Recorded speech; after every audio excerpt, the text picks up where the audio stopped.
नमस्कार बच्चों, आपकी पाठशाला में आपका स्वागत है। बच्चों, आपके लिए हम मैथ ऑब्जेक्टिव स्पेशल क्वेश्चंस लेकर के आए हुए हैं, जिसमें हम लोग चैप्टर वाइज ऐसे क्वेश्चन देखेंगे और बिल्कुल सेलेक्टिव क्वेश्चन देखेंगे। तो देखिए, बस ज़्यादा नहीं, बिल्कुल कम समय में ही, बिल्कुल वीडियो स्किप मत कीजिएगा। 5 मिनट का आपका समय लेने वाला हूँ और आपको ज़बरदस्त क्वेश्चन बताने वाला हूँ। इन्हीं में से ही कोई क्वेश्चन बैठेगा 100% इस चैप्टर का जो आने वाला है ऑब्जेक्टिव क्वेश्चन।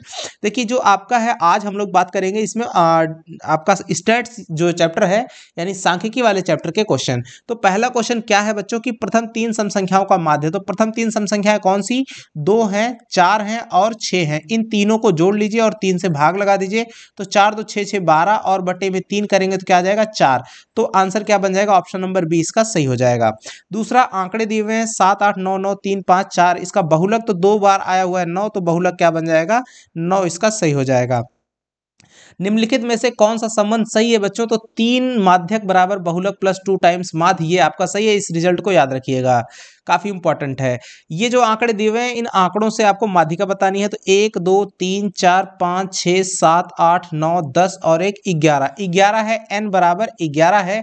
तो जो माध्यिका ये की क्या है? आपका विषम संख्या है। तो माध्यिका बराबर क्या हो जाएगी? जो मीडियन है वो हो जाएगी n+1/2 वें पद का मान। लेकिन ध्यान रहे कि इसको हमको क्या करना पड़ेगा? इन डाटा को अरेंज करना होगा असेंडिंग या डिसेंडिंग ऑर्डर, यानी घटते या बढ़ते क्रम में। तो हम सबसे पहले लिखेंगे 3, फिर आएगा 4, फिर उसके बाद हमारा 3 हो गया, 4 हो गया, फिर उसके बाद हम लोग 7 लिखेंगे। 7 2 बार आया हुआ है तो 7 भी लिख लिया हमने। उसके बाद आपका 8 आया हुआ है तो 8 लिख लेंगे। फिर क्या आया हुआ है आपका इसमें 9 आया हुआ है तो 9 को लिख लेंगे। उसके बाद 10 3 बार आया हुआ है तो 10 को लिख लिया हमने 3 बार, 10 10 और 10। फिर उसके बाद आपका क्या बनेगा? 15 और फिर लास्ट में आया है आपका 16, राइट। तो इस तरह से हमारे 1 2 3 4 5 6 7 8 9 10 11 हो गए। अब यहाँ पे 11 और +1/2 वें पद का मान जो होगा वो आपका माध्यिका हो जाएगा। तो 11 1 12/2 यानी छठवें पद का जो मान है वही आपकी माध्यिका हो जाएगी। तो पहला, दूसरा, तीसरा, चौथा, पांचवा, छठा। तो ऑप्शन क्या है इसमें? आपका छठा पद कौन सा है? 1 2 3 4 5, सॉरी, यहाँ छठा पद आपका 9 है। तो छठा पद 9 है, तो इसका मतलब 9 इसका सही आंसर हो जाएगा। ऑप्शन नंबर डी इसका करेक्ट हो जाएगा। अब जो है 5 नंबर का क्वेश्चन, केंद्रीय प्रवृत्त की सबसे उपयुक्त माप कौन सी होती है? तो माध्य होती है। और सबसे जो कम उपयुक्त माप होती है वो आपका माध्यक होता है। ये यहाँ नहीं पूछ रहा है, यहाँ सबसे उपयुक्त तो क्या होगा? माध्य हो जाएगा, राइट। सबसे कम स्टेब्लिश होती है वो माध्यक होती है। लेकिन ऑप्शन क्या सही होगा? माध्य, क्योंकि सबसे अच्छी माप जो है माध्य मानी जाती है। प्रत्यक्ष विधि के द्वारा हम लोग क्या ज्ञात करते हैं? तो माध्य ज्ञात करते हैं बच्चों। अब एक आपको और क्वेश्चन बता रहे हैं कि यहाँ पे देखना, जो संचयी बारंबारता क्यूमुलेटिव फ्रीक्वेंसी होती है प्लस जो क्लास इंटरवल यानी कि आपकी जो वर्ग अंतराल होता है, इनके बीच जो खींचा जाने वाला वक्र होता है, इसको हम लोग त्वरण कहते हैं। क्या कहते हैं? त्वरण या ओगाइव भी बोलते हैं।